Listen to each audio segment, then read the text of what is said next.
A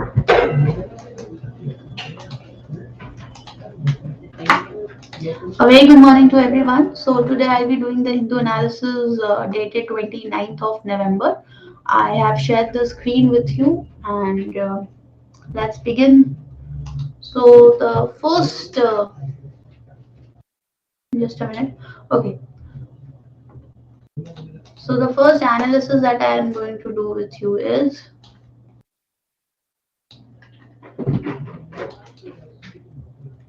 a non-starter all India service for judges may not ensure higher diversity. So what is it talking about?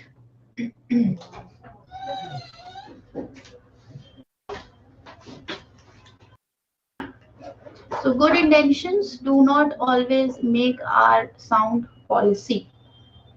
Now, why they are saying that good intentions? So President, our Honorable President has suggested what? That the creation of an all India judicial service will help diversify judiciary by allowing bright youngsters from varied backgrounds to become judges through a merit-based process, revives the debate on whether a national system of recruitment at district judge level is desirable or not. Now, see what the thing is all about. See, we have, they are talking about all India judicial services, and at the same time, we have what? All India administrative services.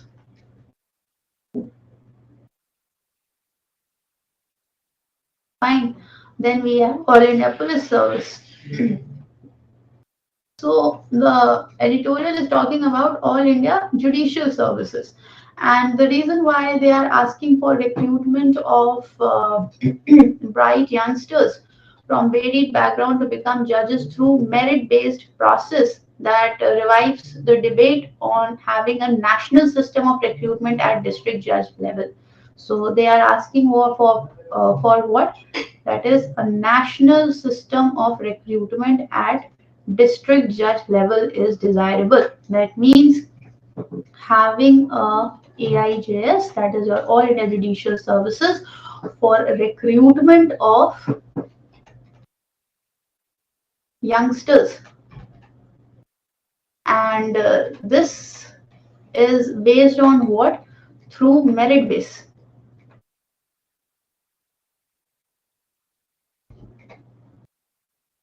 Through merit based for all India judicial services, and this is happening for what?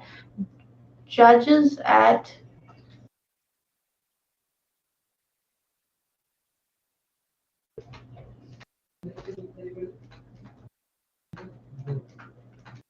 district level. Now, if you see how our judiciary is running, so at the apex you have your Supreme Court, then you have your high courts, and then you have your district courts and local courts.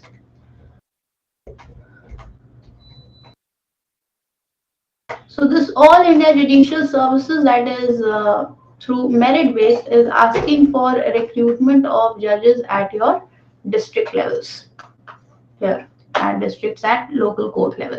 Now you may ask that okay, what about the judges that are there in Supreme Court and High Court?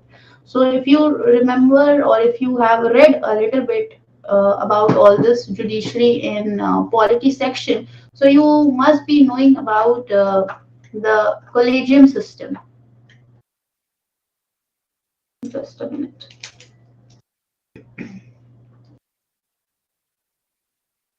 Okay, so you must be knowing about the collegium system. So that is an inside story. That means the judges are recruited through the collegium, and this collegium comprises of judges of the respective courts. In past, this topic has also been had gone through a lot of debate. Why? Because the transparency was the factor that was checked here.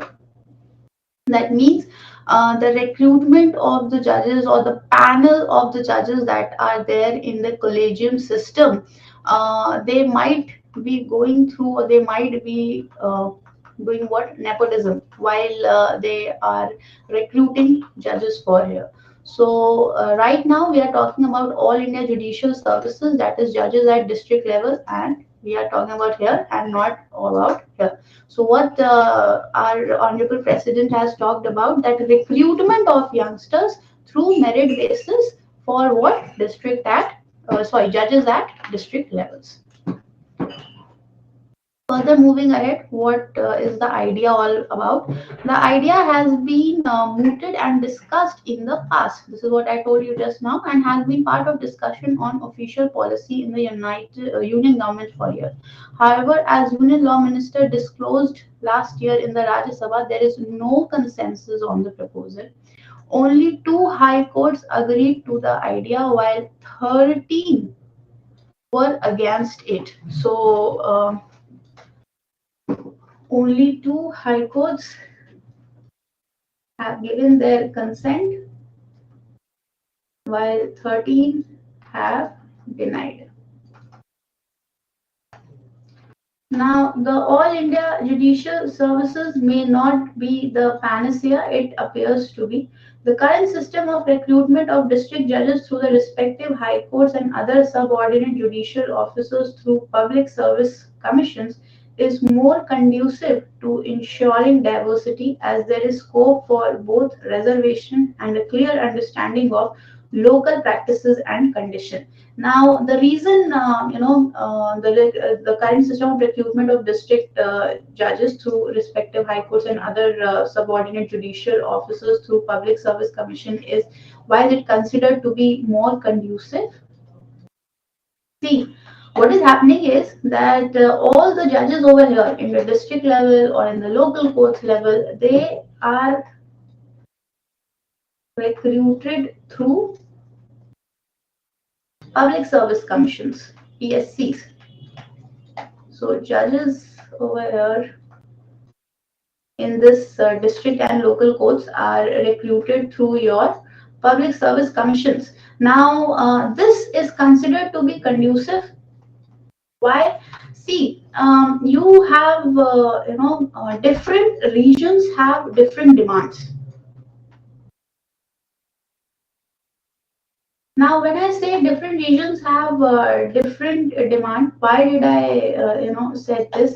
See, whenever you look at the regions, whether the region is of UP or whether the region of Haryana, you will find that there are differences in both the regions regarding the culture, and at the same time the social interaction. So all those judges that are coming from PSCs, now these judges are having what? Now they have a clear understanding of local practices and conditions. That means, why is it considered to be conducive? Because all those judges who are coming from these PSCs, they are aware of the local practices and conditions of the respective districts.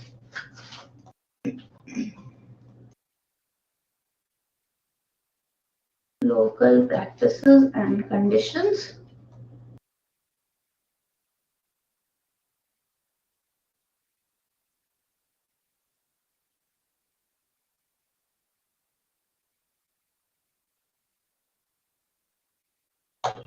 of respective districts. So what is happening altogether? Now, what you find here is that all these judges who are coming over here, who are aware of the conditions of the respective district, they are in the capacity of better decision making, and at the same time they can handle the cases much more, aptly as compared to the people who will be coming from all India judicial services. So these judges who are aware of the local practices and conditions, they can aptly handle the conditions, or they can aptly judge the cases.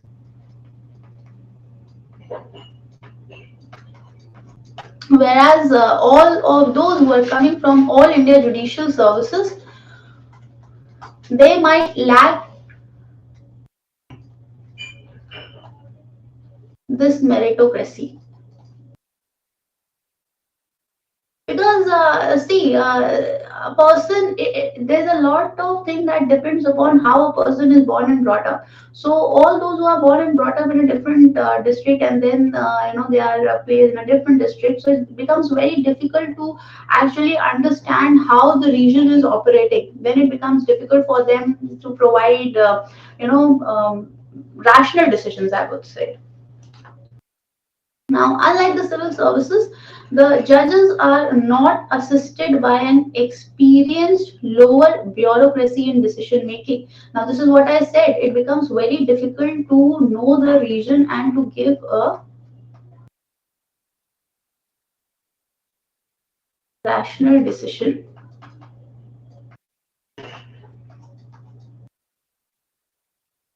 Because they are not having any assistance coming from the experienced lower bureaucracy in decision making, and they require to be well versed in the issues involved for judicial functioning. This is just what I told you right now, that effective judicial decision making will become difficult.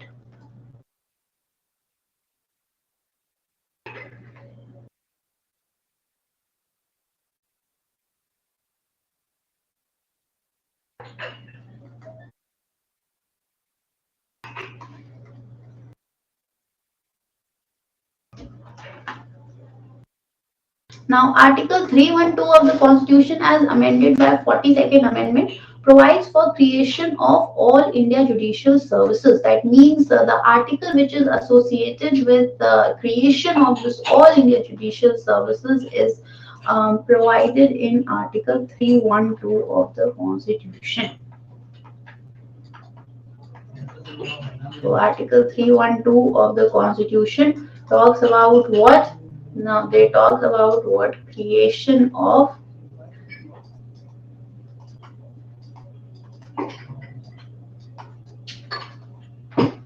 all India Judicial Services and requires a resolution that is adopted by Council of States with two-third majority and a parliamentary law. So this, this provides for creation of all India Judicial Services, and this is possible by a resolution.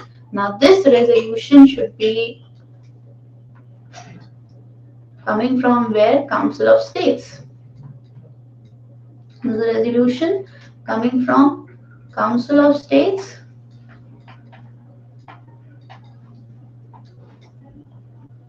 with two-third majority and a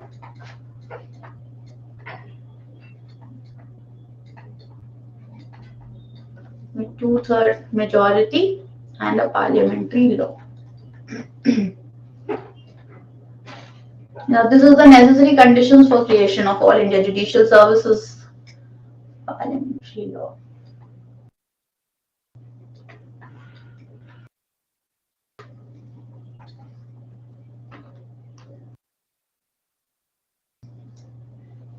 Now, this constitution recognizes that the rules governing the subordinate judiciary in the states will have to be superseded by a central law for this proposal to achieve fusion. Now, it is unlikely that all states will agree to one or more subjects from their domain being consumed by centralization. That means once this All India Judicial Services is created, what is going to happen? There might be some states which are not going to agree with it, and the reason being why they are not agreeing with it, the reason being because some of the power is going to be centralized. Because see, the exam is conducted in the behalf of all India judicial services, I mean all India. So there will be certain powers that will be centralized. So states will definitely not want that their power to be consumed by the centers. So centralization of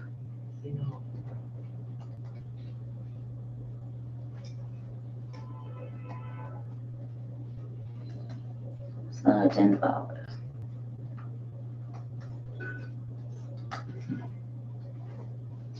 Now, on the face of it, it may appear that a national service for a judge not inferior to the post of district judges with a superannuation age of 60 will be an attractive proposition for young lawyers to apply for it. Now, why would the youth or why would the youngsters get attracted towards this All India Judicial Services? So they are saying that, if they are going to be like giving their services, national service for judges, which is not inferior to the post of district judge, and they will be having this till the age of 60. This is an attractive proposition for the young lawyers to apply for it. That means, usually, see, what is happening is, in most of the cases, the youngsters are very much attracted towards this practice of what this young lawyers are very attracted towards the profession of laws. So they are they are hardly interested in the post of the district judges. And this is why the government, or you can say the editorial, is talking about how to make this position so effective or so attractive that the youngsters could actually come over here.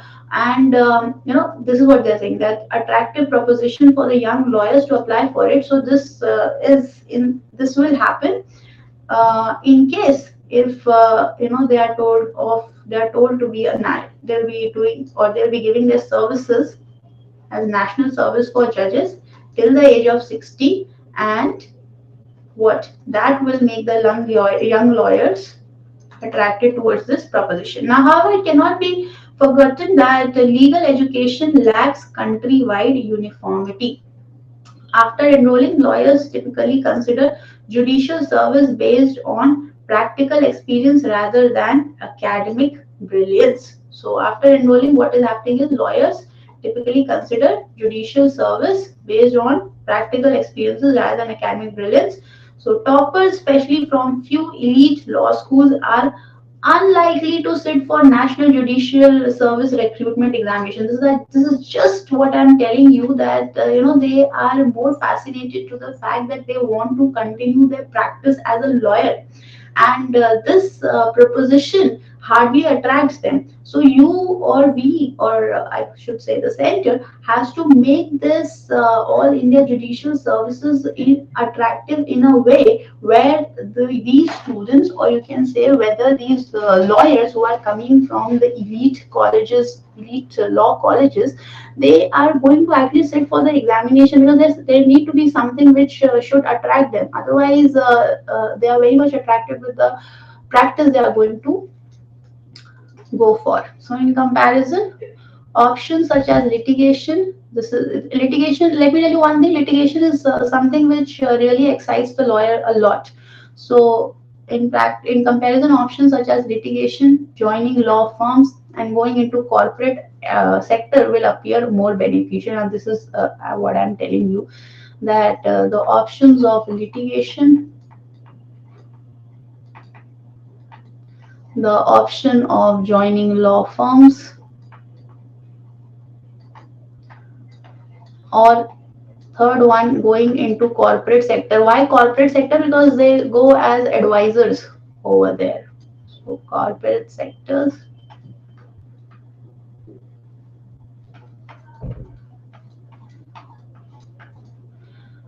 This appears more beneficial. Further, given that number of district judges,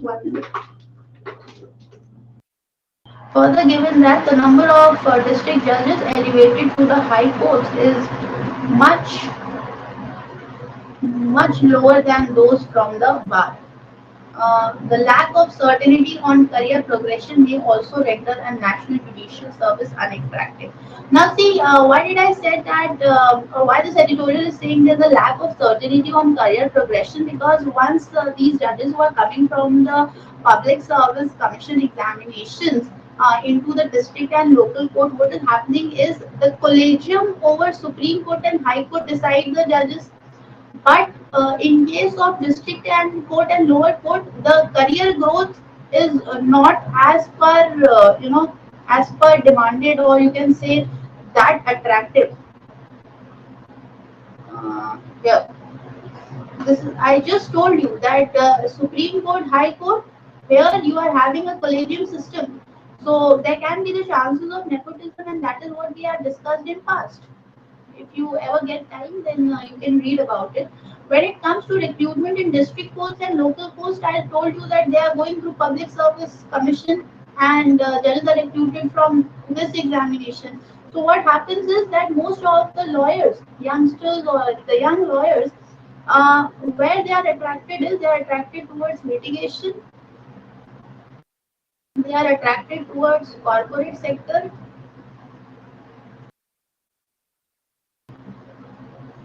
and they are attracted towards law firms. And the reason being because they find these much attractive as compared to the lack of certainty on career progression through national judicial services.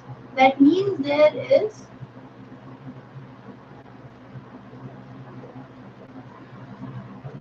lack of certainty where in the career of national judicial services.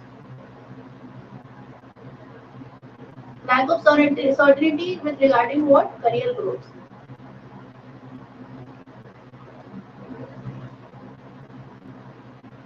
National judicial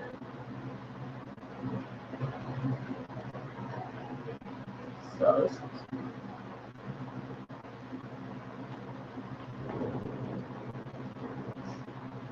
Fine.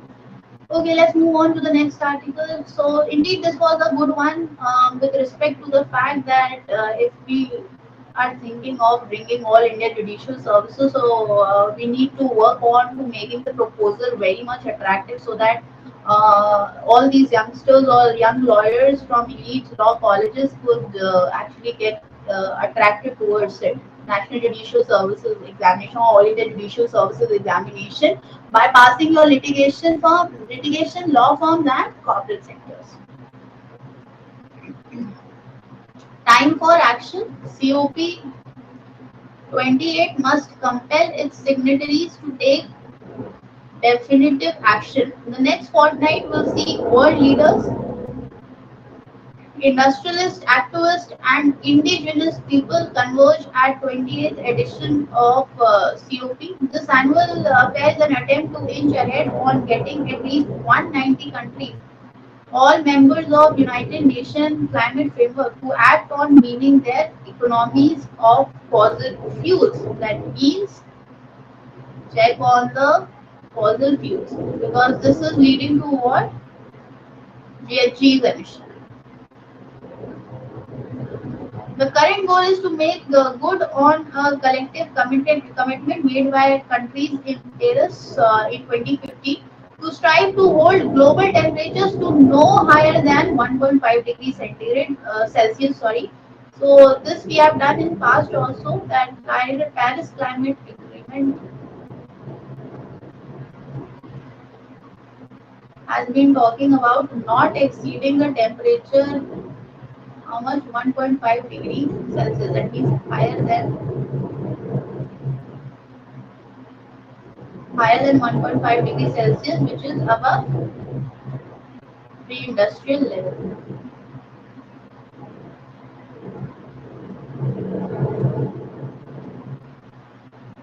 By the end of the century and definitely below 2 degrees Celsius. That means the target is 1.5 degrees Celsius, and in case if it exceeds, it should be definitely below 2 degrees Celsius. Now, despite countries unanimously agreeing that humanity will collectively bear a huge price if these limits are reached, and nearly all major economies framing grand national plans to show how they are doing their bit, the science says that instead of being cutting 8% annually, emissions have grown 1.2%. That means if you want to get the temperature reduced or the emission reduced by 1 point, if you want to get a temperature of the climate that is 1.5 degrees Celsius according to the Paris Agreement, what you need to do is you need to cut down the emission. So for this to be achieved, you need to cut down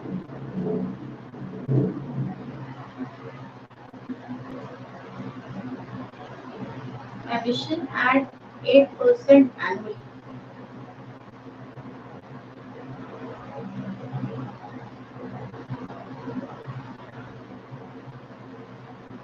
Instead of this, what is happening is, what we are seeing is that emissions are growing. We are talking about cutting down emission at 8% annually, and what we are witnessing is that 1.2% of emission is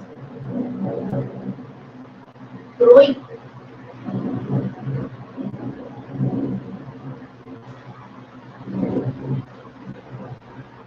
At this rate, the world will warm 2.5 to 3 degrees Celsius by the end of the century. There have already been 86 instances just this year of global temperature reaching the dreaded 1.5 degrees Celsius threshold. So, what is the, they are saying that there have been close to 86 instances.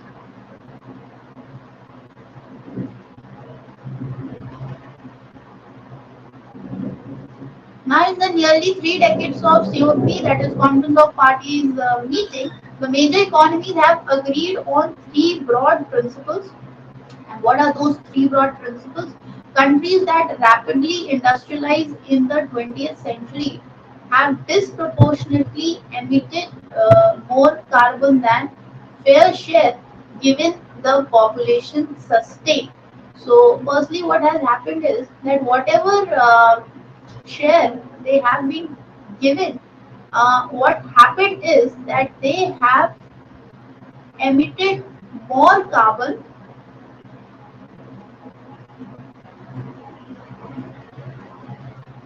than the share that has been provided to them. So the population failed to sustain that limit.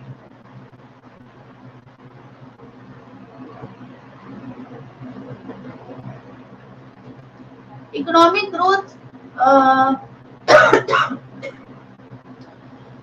premised on fossil fuel consumption, while cheaper per unit than renewable energy, spells disaster. That means the more of fossil fuel consumption is there, there is more of emission of GHGs. And instead of using the source renewable energy, people are relying on fossil fuel consumption. So this is creating more of disaster.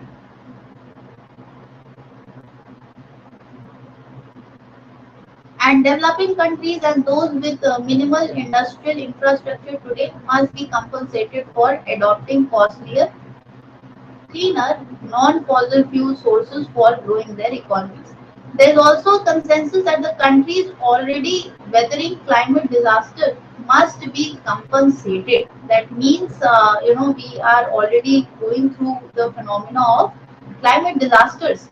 So this need to be compensated and also paid to bolster their infrastructure. That means the countries should be paid to bolster their infrastructure.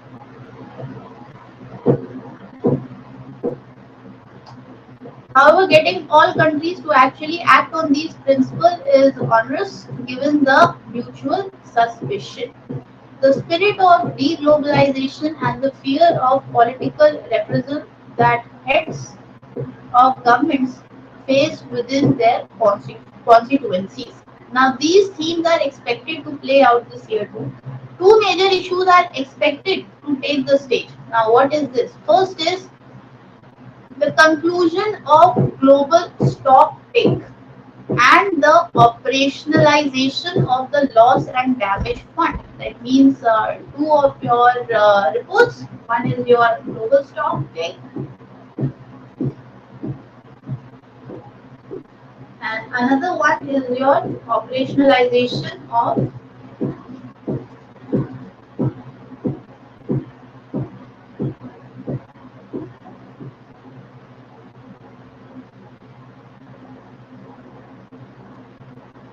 loss and damage fund.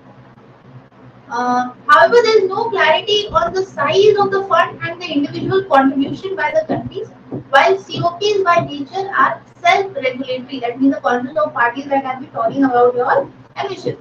So they are self-congratulatory when all they deliver are agreements with elaborate caveats. Now, COP28 must strive to live up to its declared goals of being a conclave that compels its signatories to take definitive actions.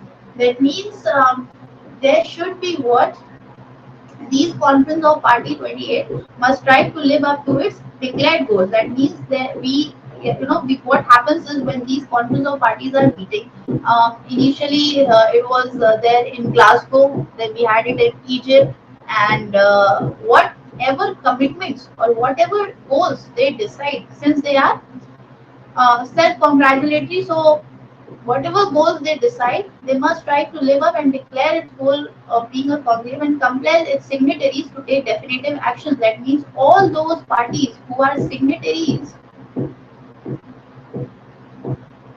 to COP28, they should be ready to take definitive actions.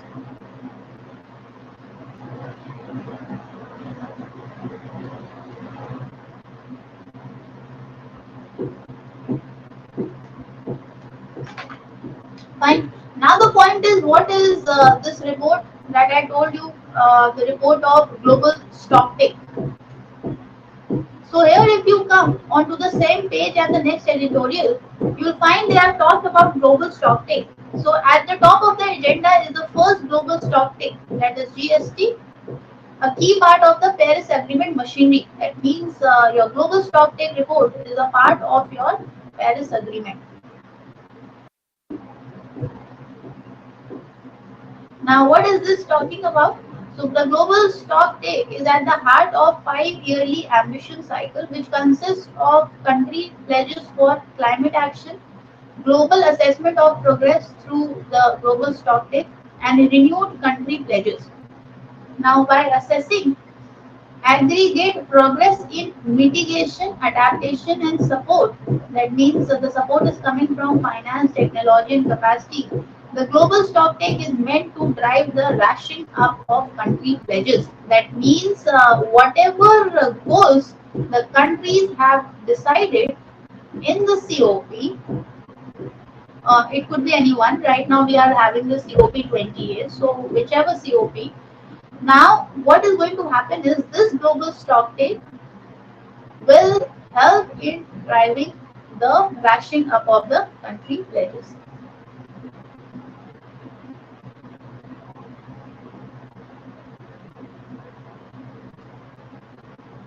Now, the global stocktake definitively finds, as do other UN and independent reports, that greenhouse gas emission pathways are not on track to limit warming to the Paris targets of 2 degrees Celsius or 1.5 degrees Celsius. This is just we have done that. What the editorial was saying is that even though we have decided the goal, but what is happening is that instead of getting closer to the goal, what has happened is that instead of cutting down the emission, what the emission is increasing or growing by 1.2%.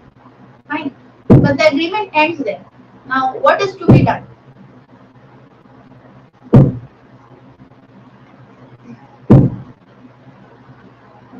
Just a second.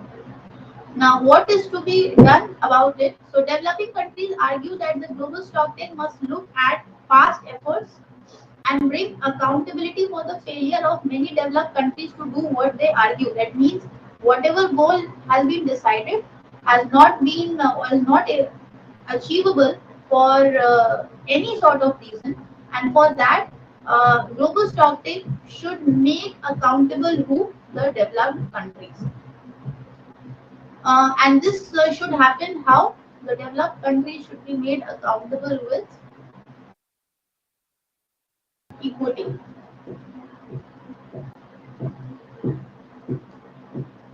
Now, Developed countries argue that developing countries will account for the bulk of future emission, and the global stocktake should focus on limiting emissions going forward. The outcome of this debate will shape whether the disproportionate responsibility of developed countries for emissions is adequately reflected in future benchmark for action.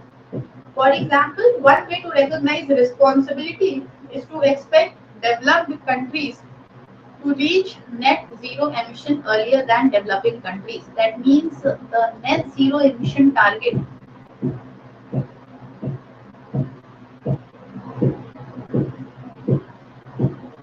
this net zero emission target should be achieved by developed countries much before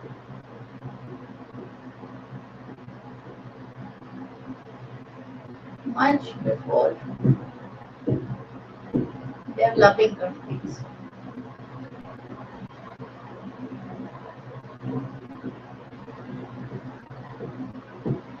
So a core task of global stock take is to inform, drive the next round of bottom-up national pledges, that is nationally determined contributions mandated by 2025. But should the global stock take be prescriptive about this, as some developed countries have argued and called for pledges to be in specific forms, such as absolute emission targets and aligned with specific temperature targets like 1.5 degree Celsius.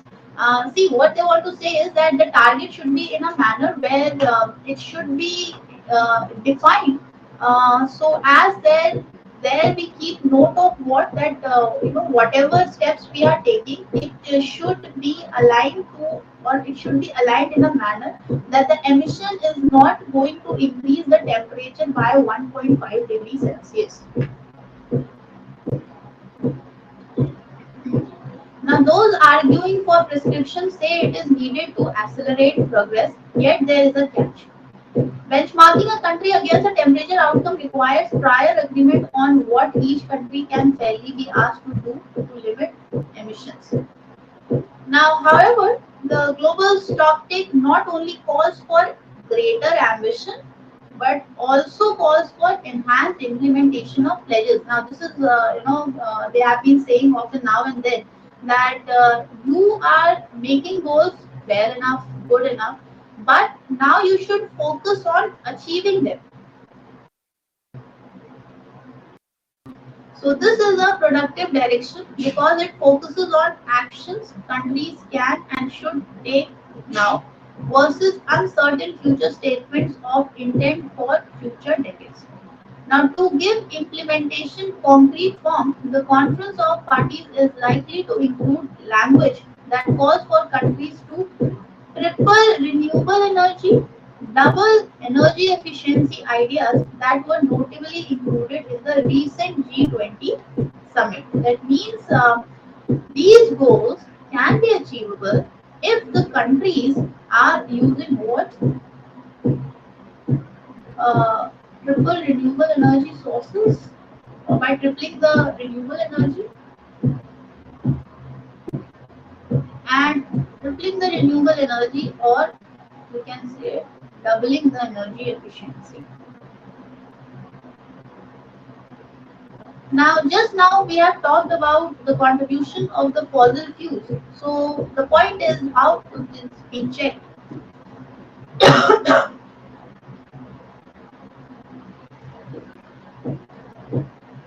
Okay. Not all of this text is agreed. Particularly contentious is a call for time-bound phase down of fossil fuels. But here the exact phrasing will matter. So India has been among those advocating a broad focus on all fossil fuel versus a narrow focus on coal alone. So in fossil fuels, one target is for your coal.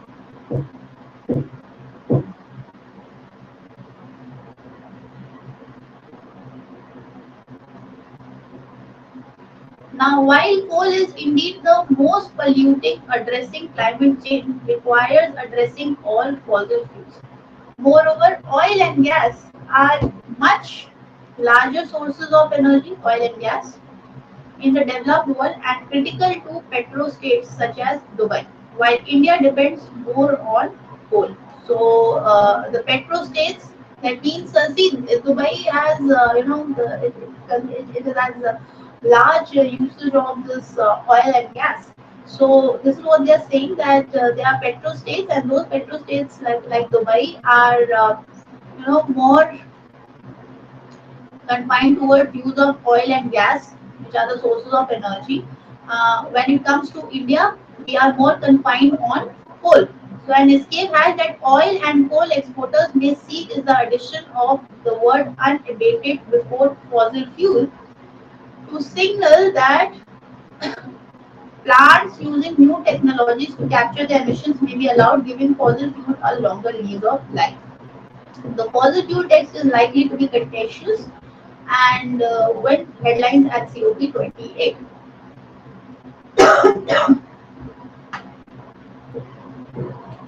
Now, adaptation and finance. Adaptation has often been the neglected dimension of climate negotiations. COP28 is an opportunity to correct this because a global goal on adaptation is to be agreed, setting unified, consistent targets for enhancing resilience and adaptive capacity. Now, these have proved challenging to frame because of varying contexts across countries and what is required for resilience. An explosive issue is the establishment of loss and damage fund agreement, on which was a hard-won gain from the last COP. This COP is tasked with advancing progress. In a pre-negotiation, a fragile consensus was won on several thorny issues, including who will pay into the fund and what is that fund. That fund is your loss and damage fund. Now, see, just I guess last week only we did an article, and that article was that uh, there's a certain amount of fund that has been told by the developed countries to contribute towards climate change, or you can say that is climate fund or climate budget. So what happened was that these developed countries, they have some outside projects in which they are, or you can say, let me just clarify. Oh, so in past also we have done editorials that have talked about climate finance. What happened was that the developed countries were given certain targets with respect to how much amount they are going to contribute towards climate change, right? What happened was that these countries have contributed to, and this fund that will be contributed towards climate change, this is other than your overseas development fund.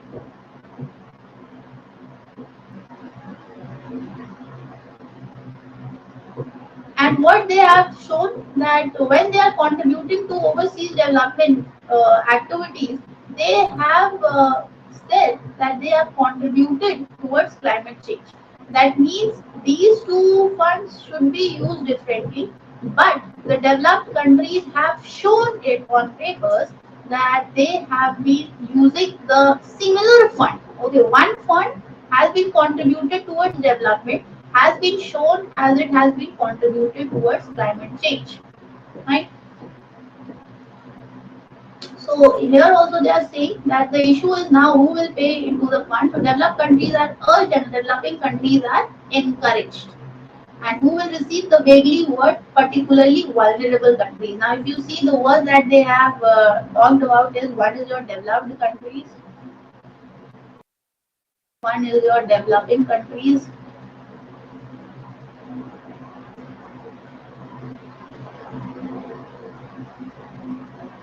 other one is your particularly vulnerable. So what is happening is the developed countries should be urged, the developing countries should be encouraged for what? To contribute towards loss and damage funds,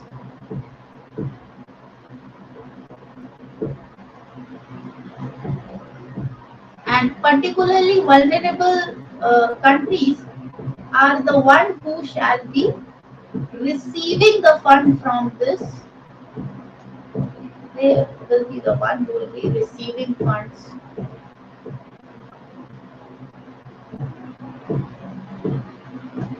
from this loss and damage fund. Okay. Now, perhaps most contentious, the World Bank has was agreed as an interim host of the fund, but under strict governance guidelines to provide a greater say for recipient countries. Whether this consensus hold or unravels will be a key issue for COP28.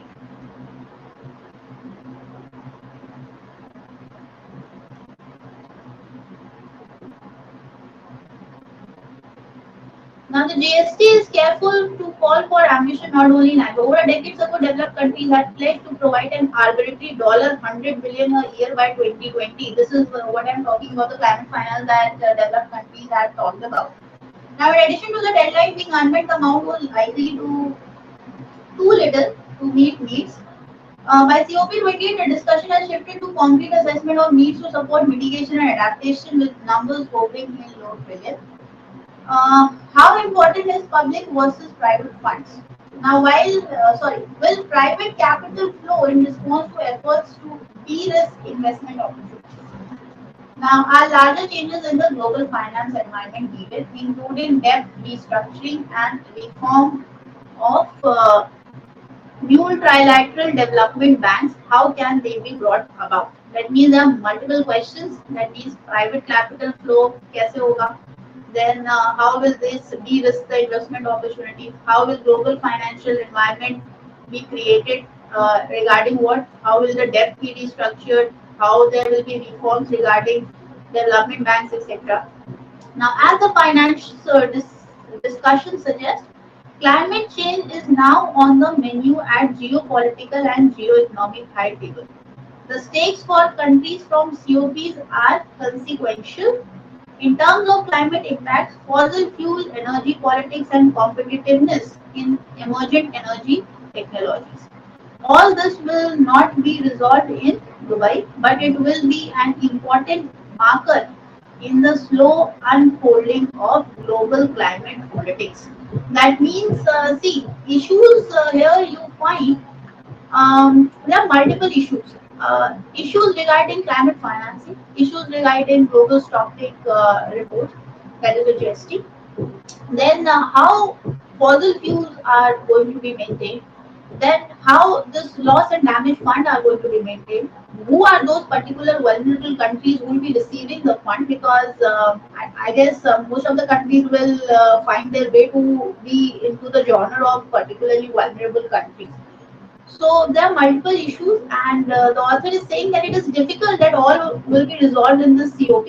But what we can, what we can think about is that let's see if slowly this global climate politics will change and would bring on effective results. Okay, let's move on to the next section.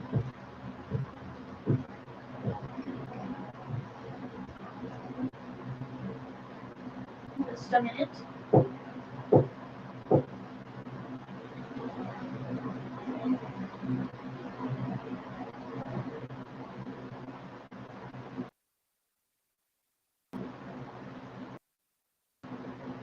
Okay.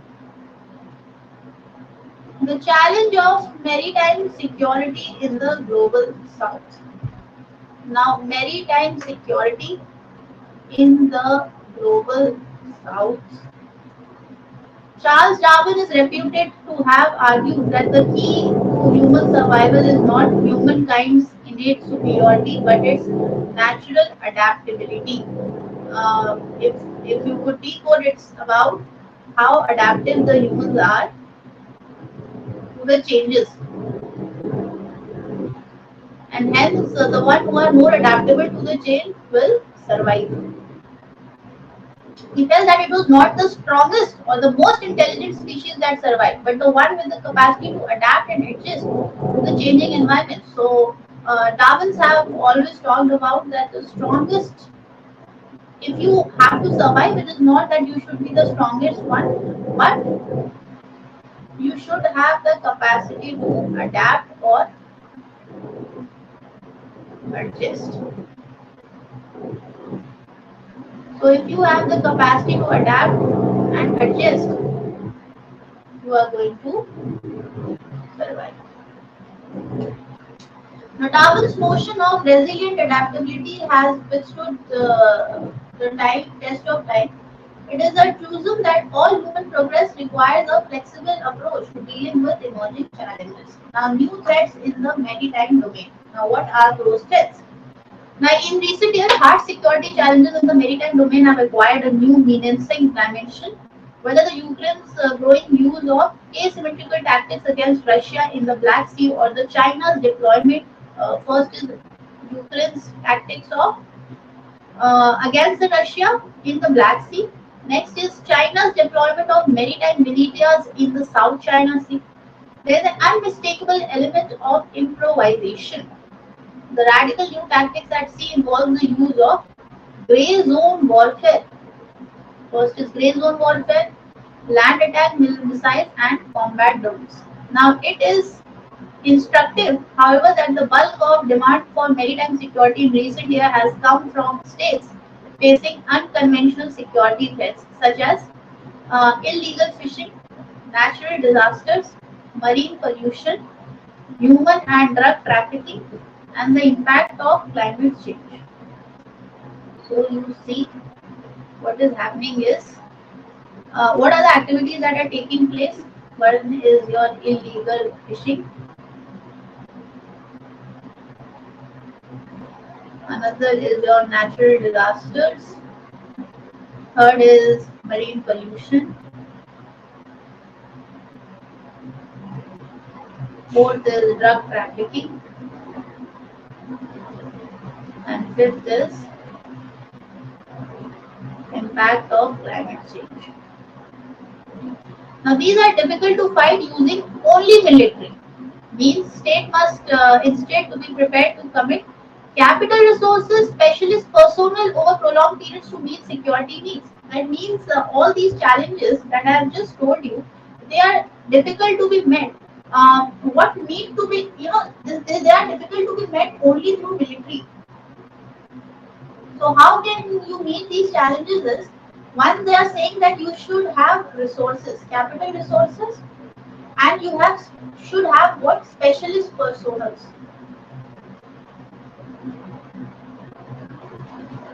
Fine. Throughout its G20 presidency, India has sought to emphasize the concerns of Global South in discussions to find solutions to the most pressing issues in the maritime domain. Yet there is no functioning template to find non-traditional threats at sea. Sustainable development goals in the littoral means unrealized as voices from littoral states in Asia, Africa, and Southern Pacific are ignored by the developed countries. Now, there is a widespread perception in the global south that the zero-sum competition among powerful nations in the Indo-Pacific has been to the detriment of the developing world. Now, what are those issues with respect to the zero-sum competition?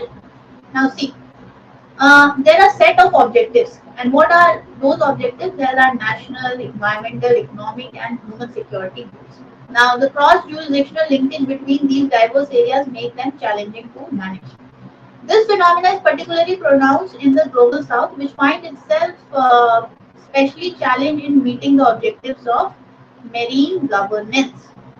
Now, what is more, rising sea levels, marine pollution, climate change, and natural disasters have had a disproportionate impact on less developed states.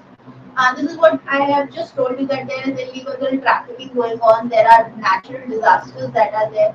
So for that, what you require is funding also in order to meet these challenges. Only military cannot help out. So what requires is funding and also the specialist recruiters over there for those areas. Now, worrying the littoral states in Asia and Africa have unequal law enforcement capabilities and lack the security coordination required to jointly combat maritime threats.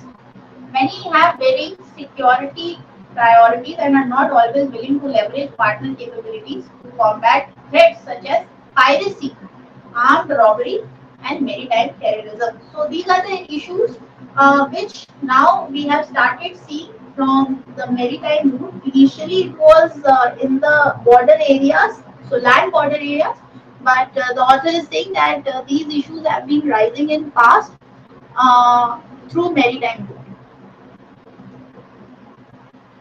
And what else is happening now? They are willing to share information with such states, but only enough to advance common minimum security goals. That means, the states that are there in the global south, they are talking about. So all those countries that are present in the global south region, you find that they are ready to, have a talk, and they are ready to, uh, what should I say? They are ready to share information, but only through but only enough to advance common minimum security goals.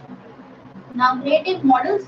Maritime security is more than a matter of hard military action and law enforcement. Sea power is increasingly about generating prosperity and meeting the aspirations of the people. Now, India's Maritime Vision 2030 set out a creative model. Now, this 10-year blueprint for maritime sector envisaged the development of ports, shipping, and inland waterways as a way of generating growth and livelihood. Dhaka's inaugural official document on Indo-Pacific details guiding principles and objectives that demonstrate what a developmental approach to maritime security. This focused on what provisioning of goods and services, protection of marine resources. The talk in Africa too is about a thriving blue economy and a secure maritime domain. That means building upon the blue economy and also securing what maritime domain.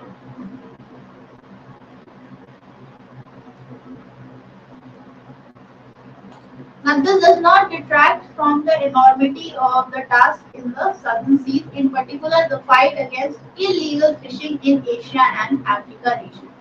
The sharp uptick in illegal, unreported, and unregulated fishing has been aided by faulty policies that encourage destructive fishing methods such as bottom trawling and seal fishing. Now, if you, I don't know whether people are aware of this or not. Let me show you the picture of bottom trawling.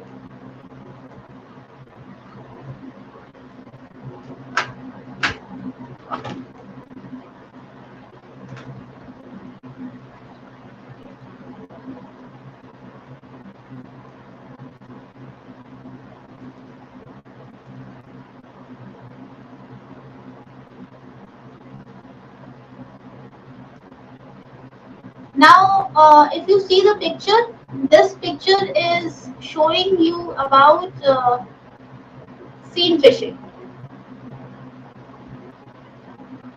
So, if you see what is happening is this is a large net that is being there, and multiple fishes are being catched. So, this is one of the illegal practice of fishing. That is what the author is talking about. The next image that I'm going to show you is about bottom trawling. Now, if you see, this is what this bottom trawling is happening at a very, or you can say at the bottom level of the ocean or of the sea. So this is leading to what? Encroachment of the seabed. So this is responsible for a lot of natural disasters. Fine.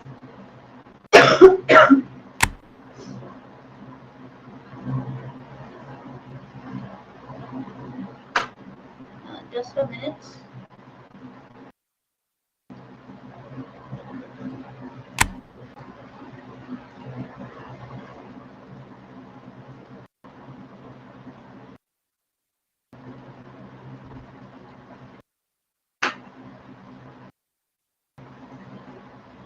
Okay, so environmentalists highlight what? Three specific anomalies: lenient regulation, lax implementation, harmful impact of subsidies that incentivize smaller fishermen to shift to motorized trawling. That is what we have talked about, that illegal fishing practices are prevalent. Another proposal that set out ways to deal with maritime challenges is India's Indo-Pacific Oceans Initiative. It rests on 7 pillars that includes maritime ecology. That means India's or Indo-Pacific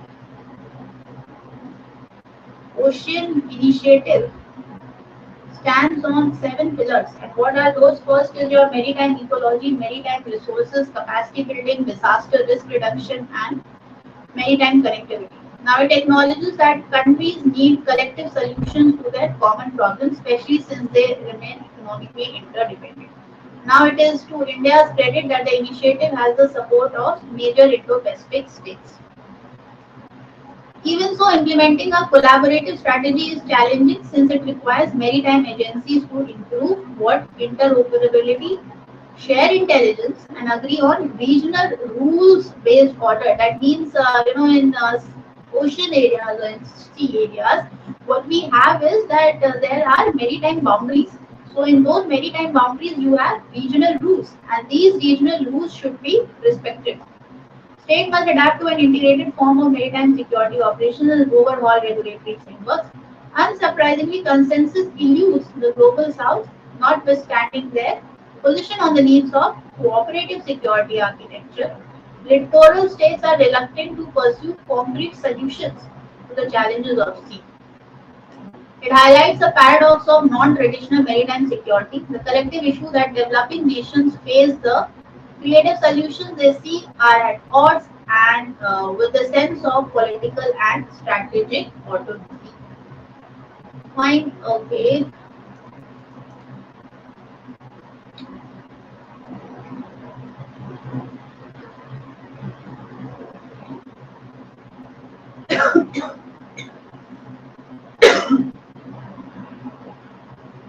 Okay, so the next one is rat hole miners' skill experience come in handy in rescue of workers. Now, rat hole mining may be illegal, but the skill and the experience of the miners were used in the rescue operation. Rat hole mining may be illegal, but rat miners' talent and experience, which is being used, it is their capability which is being used. Now, National Green Tribunal in 2014 imposed a ban on coal mining using the rat hole mining techniques in Meghalaya. Now, what is rat hole mining? So, rat hole mining involves digging of narrow tunnels, that means narrow tunnels here, usually 3 or 4 feet high, for workers to enter and extract coal. The horizontal tunnels are often termed as rat holes, at each just about fits 1%. Now, at the tunnel of the Uttar district, what you find is that they deployed the rat hole mining techniques horizontally in the collapsed part of the main structure. They have come from Delhi, Jhansi, and other parts of the country. Now the National Human Authority, that is NHAI, explained that the NGT, that is your National Green Tribunal, had prohibited coal mining by that technique. That means this rat hole mining is banned. Remember this. And using that technique, we, or you can say, the people were rescued where the tunnel that collapsed in the Uttar district. This is a special situation. This is a life-saving situation. They are technicians helping us. Okay, so this much for today. Thank you so much.